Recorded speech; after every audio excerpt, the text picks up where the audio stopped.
We have among us Professor Arjun Sengupta.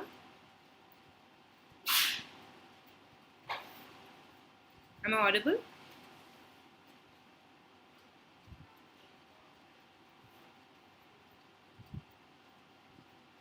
Am I audible? Yes, we can give audible. Okay. So before we begin today's session, this is Sonalika Goswami, a second-year student of Mass Communication and Videography at Sengupta College, Kolkata. I welcome you all to today's session, where we are going to talk about the book Soumitra Chatterjee, A Life in Cinema, Theatre, Poetry and Painting. Now, before we talk about the book based on Soumitra Chattopadhyay's life, I would go back a little to one of his renowned works, Opur Songshar, where his character, Opurba Kumar Roy, popularly and belovedly known as Opu, had a huge love for writing. His main passion laid in writing novels. In his story, he sometimes wished to publish a novel that would be partially based on his own life. In years to come, as his life takes a toll, we see him throwing away the manuscript out of anger which was caused due to the mishappenings in his life, which thus left his wish unfulfilled. Years later, we are lucky to have among us Professor Arjun Sengupta of the English Department of St. Xavier's College, Kolkata, who, along with Mr. Partha Mukherjee, has written a book on the life of Soumitra Chatterjee, or our dear Opu, thus somewhat making his wish come true. We are honored to have you, sir, among us tonight. Thank you. So, focusing on your book, we see that you have placed him in a socio-historical context. And if we focus on his works, we see you have talked about him evolving as an actor, basically leading to three stages from Opur Songshar to Jhinder Bondi to Oshoni Sanket. Sir, Yes. I would like you I would like to have your take on placing him in the socio-historical context, and also your perception on his evolvement from a fine to a finer to one of the finest actors in the Indian cinema of all time. Over to you, sir. Okay, thank you so much. I hope I'm audible to everyone. Yes, sir, you are. Okay, thank you. Thank you to the Severian Theatrical Society. Lovely to be here among all of you. Lovely to be here among people who are as passionate about cinema, theatre as I have been my entire life. Now, I had the great fortune of talking to Soumitra Chattopadhyay at length. He's unfortunately no longer among us. It's one of the great losses that we'll probably never contend with. And also, maybe I'm even more lucky to have been able to write a book on him. Now, the Soumitra Chattopadhyay as an individual you can approach from several angles. He was not only, as we know, he was one of the greatest actors this country has produced. He is criminally underappreciated outside Bengal, and we love him more than an actor. We consider him to be almost a symbol of everything that is good in Bengali culture. And in Hollywood, he is known as Satyajit-Ray's one-man stock company, as Pauline Kael so prominently called him once, his one-man stock company. There are many ways we can approach him.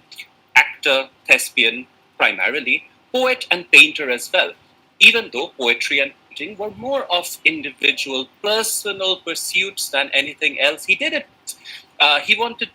He had so much of artistic energy in him that it would kind of come out in various ways. And later in life, his painting and his poetry were published and shown in exhibitions.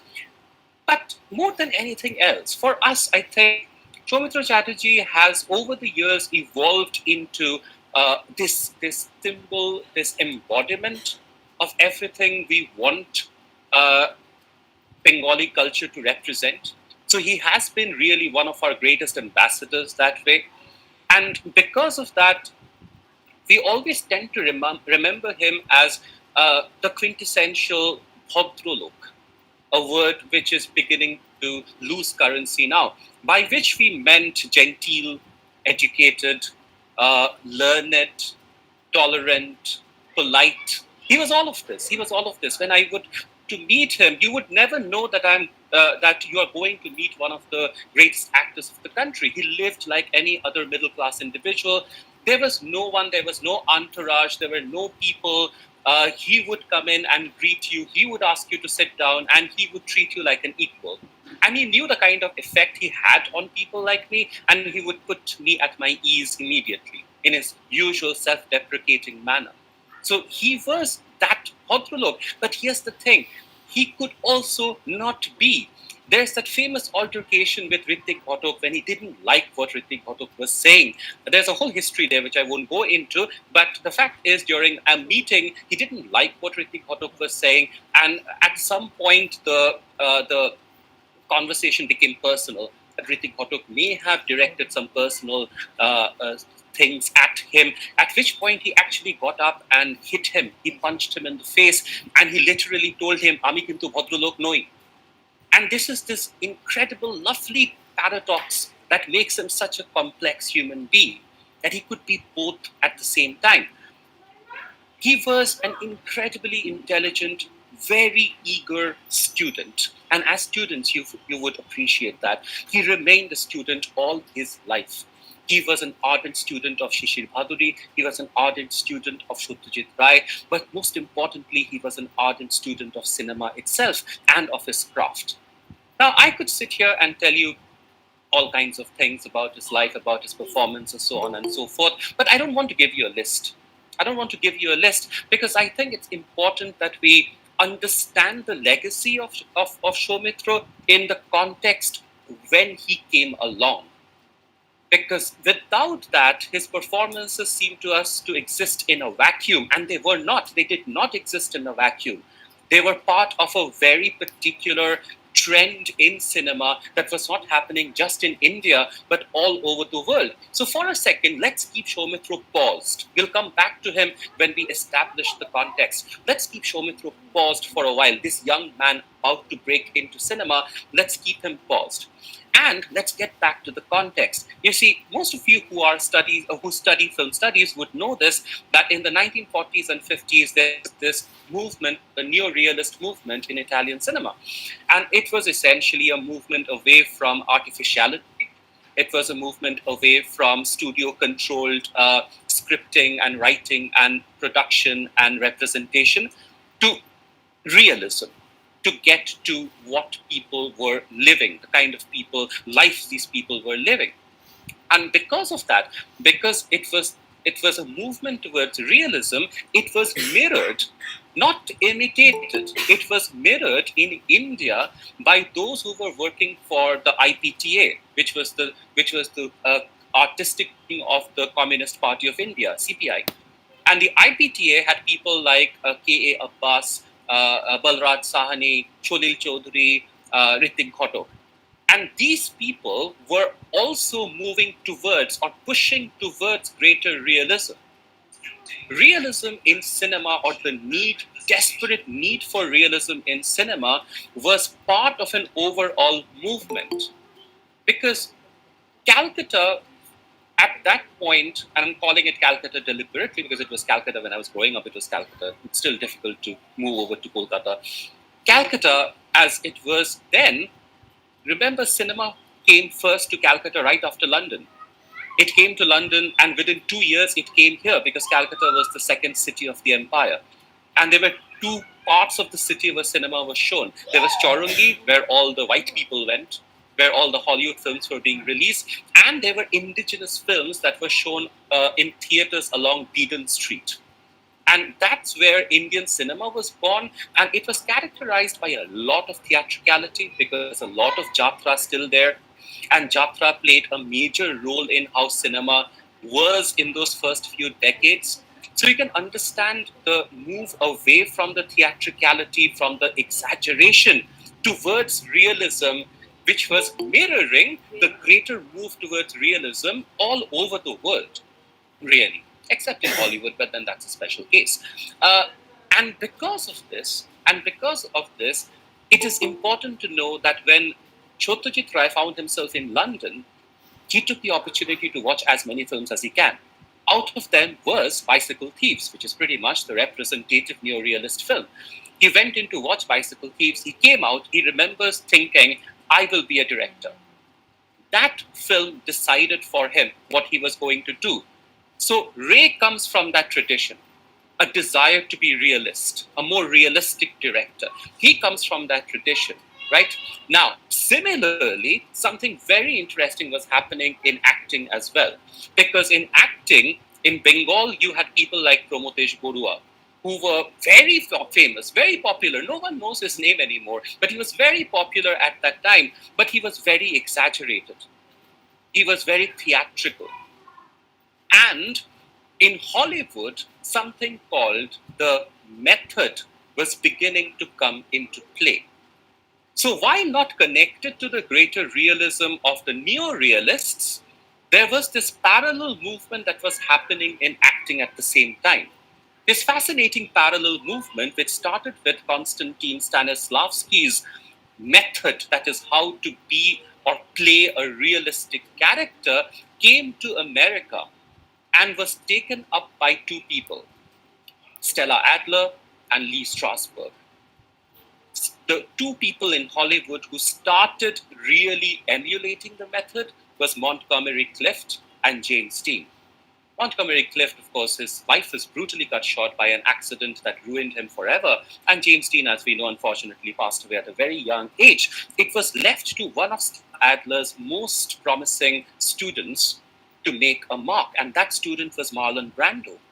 Marlon Brando was a student of Stella Adler, and in the 1950s, when he played Stanley Kowalski on the stage, Stanley Kowalski from A Streetcar Named Desire, that one performance changed everything. Marlon Brando was so convincing, so real, so achingly real that everything before him seemed stiff, seemed irrelevant. That revolution in acting was brimming over as well. So you can see how a perfect storm of situations are happening for Soumitra to arrive, where all these tendencies are moving towards a point where the previous ways of making films, previous ways of acting were becoming redundant. You can see it in Satyajit Ray's Nayok, where Arindam, that is being played by Uttam Kumar, has his first shot. If you remember that scene, he has his first shot and he is acting with one of the industry stalwarts, this older gentleman, Mukundo Lahiri. And this older gentleman is very supercilious, very smug, and he acts in that overtly theatrical manner. And he does that all the time. And Uttam Kumar plays it less, and he criticizes him in front of everyone. And Uttam Kumar says that no, he's not right. I am right. I know I am right. That was Satyajit Ray talking about this transition, this very transition from theatricality to greater realism. So Satyajit Ray comes back from London, puts his all into making Pather Panchali, decides to make two further films. And the second one he decides to make, Soumitra meets him then. Thanks to Nityananda, Nitai, as they became close friends. He goes to meet him. Satyajit Ray takes one look at him, says, "You're too old. You cannot play. You cannot play in Oporajito. You cannot be." But he kept him in mind. So when the time came, he called him.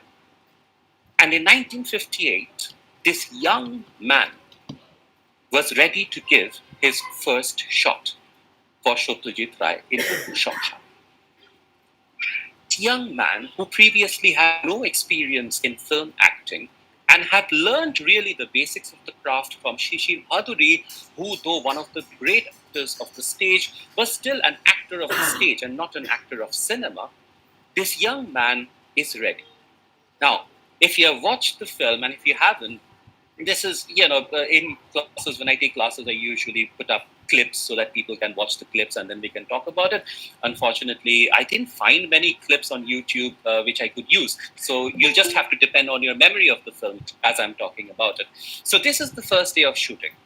The first day of shooting, Soumitra Chatterjee, the first shot he has to give, the first scene he has to play, is him going to a bottling plant.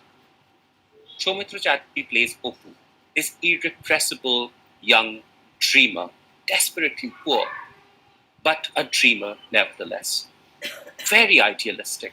And the classically handsome, very sensitive features of the young Soumitra was perfect for that. So he goes to this bottling plant because he needs a job. He needs a job. He goes in, the manager takes one look at him, and the manager knows that he won't be able to do this job. It's not for him, but he wants him to find out for himself. So he tells him, Fine, go in. Go in and see the work you're meant to do. And if you still want to do it, then you can do it. So Soumitra walks into this very narrow, dingy alley. It's not an alley, it's a passageway. The very narrow, dingy, dark, dirty passageway. Walks in. Looks into this room where there are rows of people putting on labels on bottles or making bottles or something of the sort. Something to do with bottles. It's a very dark room with no windows. It has no windows.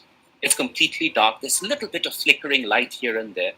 And all the people inside are working like machines, like automatons. They're not looking up. Remember modern times, chaplains can't look up, constantly doing your work. This young man looks in, trepidation in his face. One person, an older man, looks up at him. That man, as he looks at him, those dead eyes of an automaton, Soumitra immediately, Opu, sees his future there. And as he sees his future, he gulps. It's very subtle. When you see the film next, look out for it. He gulps. He does this. Now, here's the thing. Chatterjee-A always wrote meticulous notes. He never allowed his actors, unless they were geniuses like Tulsi Chakraborty or others, he never allowed them to deviate at all from what he said. You had to do exactly what Ray said. But that gulp was not in the script. It wasn't in the script. But it accentuated the distress through his body language. His first shot, and Soumitra Chatterjee manages to improvise to the extent that Ray says, cut, excellent. And that's the keystone for the rest of his career, because he was one of the great students in the sense he would absorb everything, but he was never afraid of doing what he thought was necessary or could be right. And it is this fine balance that maintained all through his life, which is why when you start your career with something like Opu, and when you start your career by working with somebody like Chatterjee-A, from then on, either you stick to Chatterjee-A or things are going to get problematic. Because after Opu, there was this huge critical acclaim he got, but then he has a career in front of him. He's still in his 20s, he's a young man, and he's handsome enough to be a conventional leading man as well. So the next logical step was commercial cinema. And one of the fascinating things, little anecdotes that come up here and there about his life, is because he was so used to Ray and his style of working, that once he was working in this commercial film very early in his career, and he had called his mentor, Chatterjee-A, to come, and he had come. And what happened was, while he was not in the shot, Soumitra could not hide his disdain of how things were going on. This young man, naturally contemptuous of how things are going on, used to Ray. Ray saw that, took him aside, and blasted the hell out of him. Told him that you are here, you are being paid. You are being paid to perform. You're not being paid to criticize. Be professional. This is one of the many lessons Soumitra kept with himself all through his life. He would always be professional from that point onwards. But when we came to commercial cinema, the film that I'm going to talk about is Jinder Bundi, Topun Sinha. And Topun Sinha decided to adapt The Prisoner of Zenda, Anthony Hope's Prisoner of Zenda, in which Uttam Kumar was supposed to be the lead. And the role of the villain, or the villain's henchman, which in Hollywood is Rupert of Hentzau, that is the name of the henchman in the original novel, became Moyur Bahon in Bengali. Moyur Bahon was the villain's henchman. The villain was Tarun Kumar, and he was playing the villain's henchman.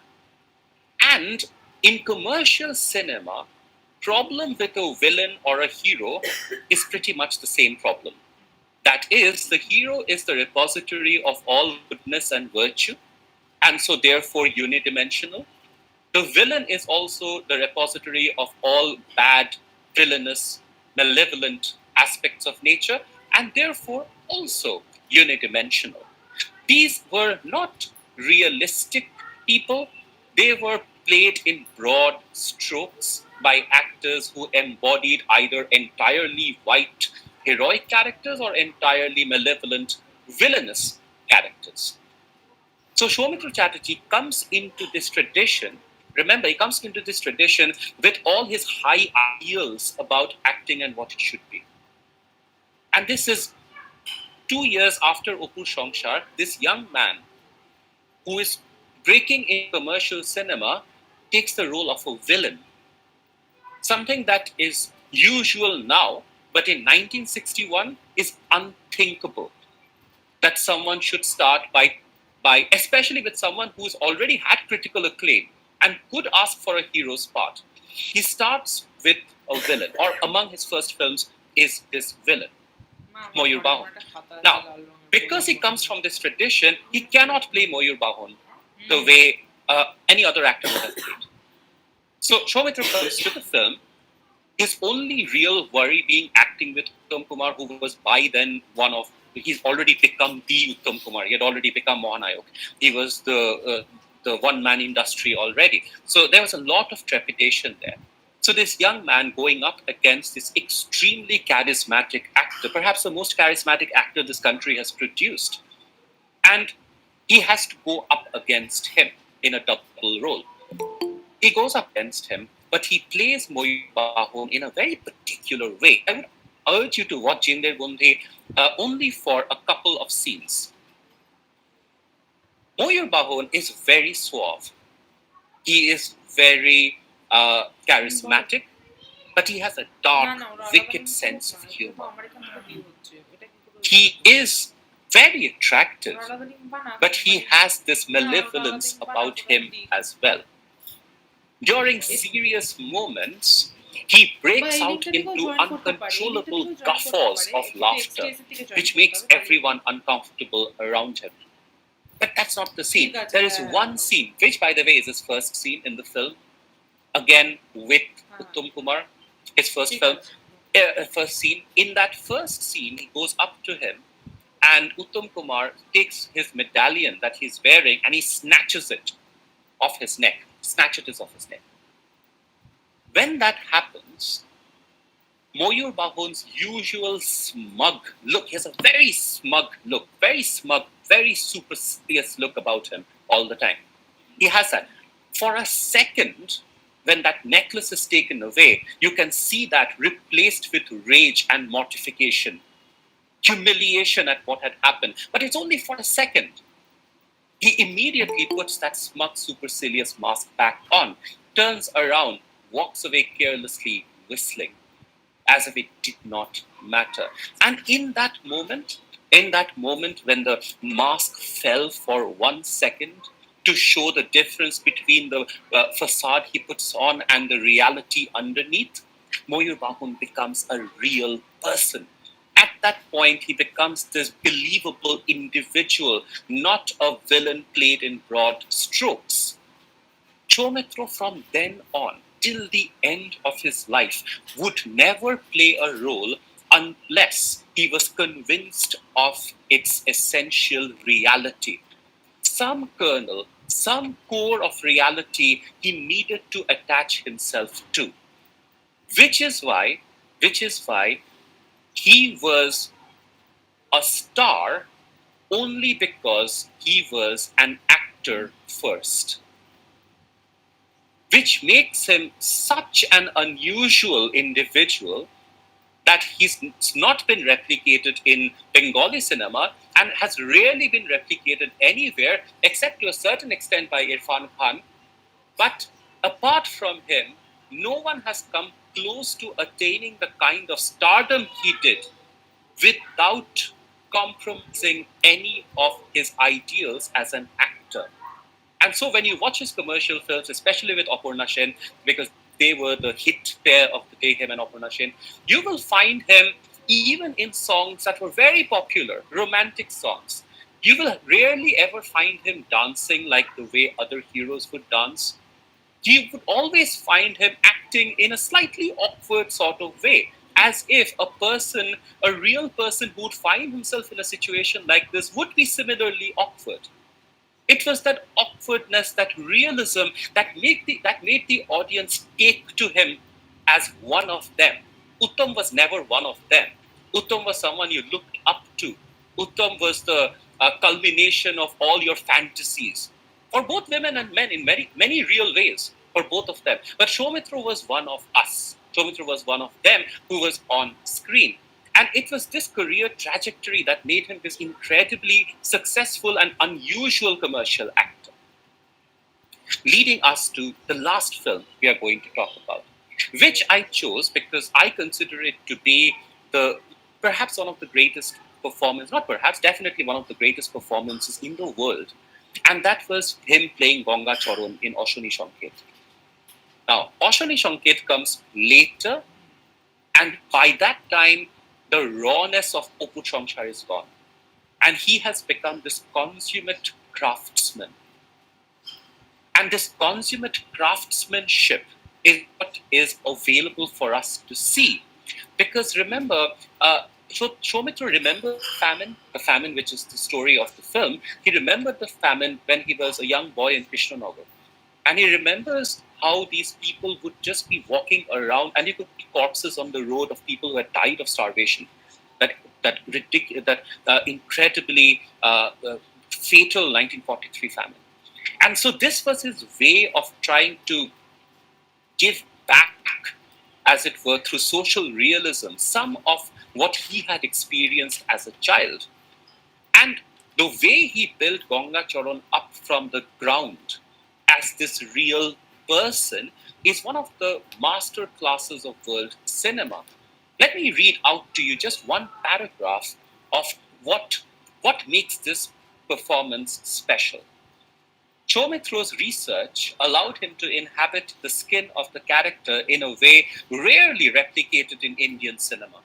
His slightly smug complacency, his fondness for the small indulgences of life, and his confident, starchy appearance, complete with a prim little moustache at the beginning of the film, quickly establishes Ganga Charan as an extremely believable character, the kind you would have recognized immediately in any of the villages in Bengal. Ganga Charan's arc in the film moves from terrible disillusionment to an assertion of empathy and humanism. And considering the challenges of physicality and language, along with the complexity of the character and the journey it undertakes, Ganga Charan was among the most challenging roles of Soumitra's career. Ganga Charan is the fullest illustration of his dedication, of his discipline, and of his passion for his craft.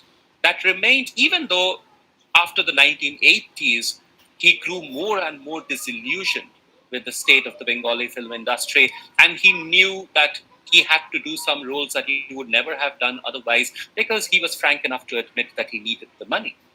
But let me finish by telling you one final little anecdote about why it was so important for him to make his characters so real and why they were so real. One of his most popular performances is as Keetda in Pony. In his late career, Pony is one of his most popular films. And there is a very popular line in Pony in which he constantly asks Pony to fight, Pony, fight. It's a very popular line from Pony. And Keetda was again an extremely realistic character. And when I was talking to him, I asked him that, sir, in this long career of yours, you have faced so many obstacles and so many disappointments, personal and professional. How have you dealt with all of this over this long career? And he told me that I can tell you that when things got really dark, I would lock myself in a dark room, and I would tell myself to fight, keep on fighting, like Keetda.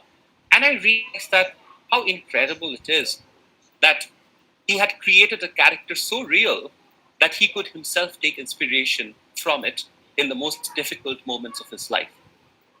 Soumitra Chatterjee represented in many ways the best of us.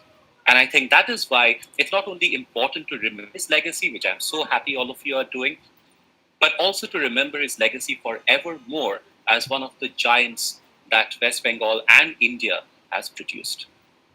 Thank you. Thank you, sir, for your enlightening words on your book. It surely did give us a more clear picture about him as a personality in cinema and otherwise. So, we would now like to open our session to questions and answers. I think we Okay, have got some questions already. go ahead. Okay, if anybody has a question, you all can come up with it.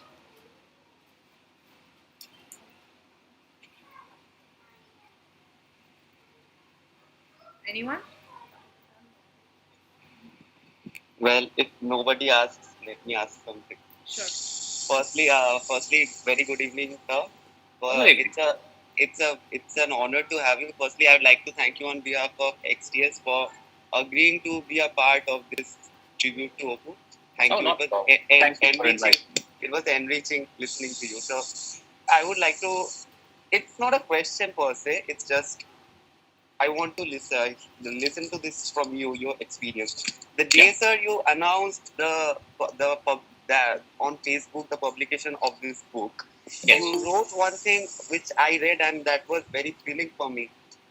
You wrote that, sir, when you went to meet him, when you went to his house to meet him, you you were waiting in the room, and the moment he entered the room, you wrote one line very beautifully that Yeah. when he entered, it was not that one Soumitra Chatterjee who entered the room. Along with him, he carried all the characters he had played along with him. So, sir, I would like to ask you to translate that experience once again with us. That what was it to meet Soumitra Chatterjee in person and seeing that magnanimous character in front of your eyes? What was that experience? It is not one Soumitra Chatterjee, but a culmination of all the characters. When we are seeing Udan Pandit, we are seeing Feluda. What was it like to see him in person when you met him personally? Thank you, sir. Yes. Okay, thank you for the question. Now, yes, that was a very surreal moment for me. I can tell you that it was very surreal because I was waiting there in his office, which is really just an adjunct in his own house. It used to be an adjunct in his own house, and before that, just to preface it, I didn't find his house. I didn't know where it was. So it's in Golf Green, and I asked a rickshawala there that can you tell me where this person's house is? And I didn't know whether the rickshawala would know it or not. So I told him that it's Soumitra Chatterjee's house, and he said, "Onar bari shobai chene, onar bari shobai chene, amra shobai jani." So it was one of those things that one of the first clues I got about the stature of Soumitra. Pretty much everyone from all the social spectrum knows him. When I go there and I sit down and I wait for him, he comes in and it is surreal, mostly because as I remember even then sitting, that I can't believe I am meeting Heluda. It's because that's the first name that came to my mind. Because the first things that come to your mind are the things from your childhood. And because he's inextricably bound to our childhood as Peluda, you look at him, and because frankly speaking, he bears no physical resemblance to Peluda anymore. When I met him, he was an octogenarian. There was hardly any physical resemblance, but it was Peluda. And when he walks in, it's Peluda, it's Opu, it's Gonga Choron, it's oddly enough, it's that fantastic character he played in Obijan, Nursing. All of these people are walking in. I couldn't say anything. I couldn't. I just stood up and I'm staring at him. I couldn't say anything. He knew it. He's used to this. So he comes in and says, he thanks me for coming. And he says, Boshun, cha khaben? Making it seem as if it's the most normal of discussions. He puts me at my ease. And I somehow claw myself back to reality, telling myself that I have to do my job because that's why I'm here. I can't keep on staring at him. But my most incredible fanboy moment there was when he was talking about Feluda, and he said he prefers Joy Baba Felunath over Chorar Killa. Personally, he prefers that film. And he was saying that for me, that film was very important. And he said that I remember sitting on the Ghat, Benares Ghat, right after, if you remember, Arjun has thrown all the knives at poor Jatayu in a scene which is both equally frightening and hilarious at the same time. And sitting on the Ghat, he says that, I don't remember the exact dialogue, to paraphrase it, that either I will take revenge for it or I will give up. Goindagiri, and Goindagiri chhede do. And he actually said that dialogue in front of me in the same way that Feluda had said it. And at that point, I said that this is it. This is the moment that I shall remember for the rest of my life. Him telling me that dialogue in front of me. So yes, it was a completely surreal moment. But he was, one of those most easygoing persons I've ever met. I've never met anyone from the industry without any airs at all as much as he. It was like meeting an uncle. It's like meeting a grandfather, but very learned grandfather, but a grandfather nevertheless. I think that's what made him so special, that he wasn't like the others.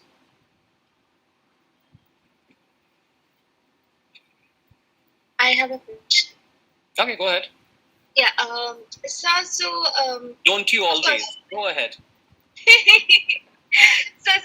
You have obviously taught us the literature and cinema aspect of it, and obviously we cannot ignore the fact that a lot of the work which Soumitra did was also adaptations, like of course working with Ray, it becomes a lot of adaptations. Have you had any conversations with him on what was the entire process of it as to managing an adaptation? Say, for example, an Arunne Dinratri, right? Things like these. What is the entire process of how do you balance it out, the adaptation as well as the screenplay?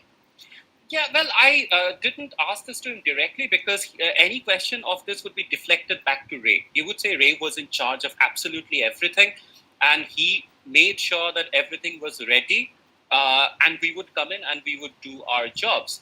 Except with Arunne Dinratri, he did tell me that it's important to remember that at the time when it released, Arunne Dinratri was lambasted by the local press, because it was a time of great political turbulence, and everyone said that Ray is literally and metaphorically escaping from the troubles by going away to this place where none of the issues that are plaguing our society now were there. But Ray wasn't really running away, mostly because through people like Soumitra, he was trying to construct a very real picture, and that is one of his great performances as well. A real picture of this individual who has false notions of urbane superiority. Him and his friends come from the city, and you can see in the casual way they use English to dismissively speak about the people who are there, that these are people who are coming with a lot of baggage and illusions about themselves. And it is only through a Shavian character like Shormila that Soumitra's illusions are broken down. So while there was no real contribution as far as adaptation was concerned, I can tell you that the last scene of Charulata is due to Soumitra. That much I can tell you, because Ray didn't know how to finish the film, and he didn't want the film to be open ended. He wanted a specific conclusion, just as the story had a specific conclusion, and Soumitra suggested that you keep it open ended, and Ray liked it so much that he did the freeze frame, the famous freeze frame of Charulata. So I don't know whether it answered your question, but I think that's the truth of it. He didn't have much to do with the adaptations. That makes sense. Excuse me, sir. Sir, I had a question. Go ahead. Sir, how would you describe Soumitra Chatterjee's enigmatic relationship with Ray? Did you have any conversation regarding that with him? Yes. How could I let go of the opportunity to do that? I did. But I'll tell you, it was not very enigmatic. It was very much a paternal relationship. Ray was in every possible way a father figure to him, which went way beyond just crafting him as an actor. Because not only, I'll tell you one little incident that will give you an idea of the kind of relationship he had with him, so that you know that this is very much what our dads would do back in the day. So this was, I think, when they were shooting the second film. I forget, it was one of the trilogy, one of the Teen Punna, Shomapti, I think. And they were shooting a mile away from the hotel. And Soumitra had forgotten to bring his dialogue sheets. So he had his makeup and everything was put on and everything was ready to go. Ray asked him, "Where's your dialogue sheets?" He said, "I don't have it." Ray said, "You walk back to the hotel and get it right now. I don't care whether you have your makeup or not." And this is the precise kind of relationship that reminded me so much of father-son relationships that I have seen, that to be put in your place when it is required for you to be put in your place, and encouraged him a lot, especially during his theatrical productions when he needed to be encouraged. And so when, in the 80s, when Ray was asked not to go out and work, which is why you had those slew of films in the 80s from Ray that were very domestic interior films, because he wasn't allowed by his doctors to go out on location and shoot. And during those films, as he grew more and more ill, Soumitra grew more and more despondent until the day when he did pass away. Soumitra, I asked him about that. He said, I still remember it. I still remember it. It's not something I can ever forget. And he said that even now, sometimes I would give anything. This is one of the things he said about Ray. I would give anything for him, for him to say to me, Soumitra shot ready at him. He said, I'd give anything to hear that from Ray one last time. So yes, it was a very paternal relationship all through. Thank you, sir.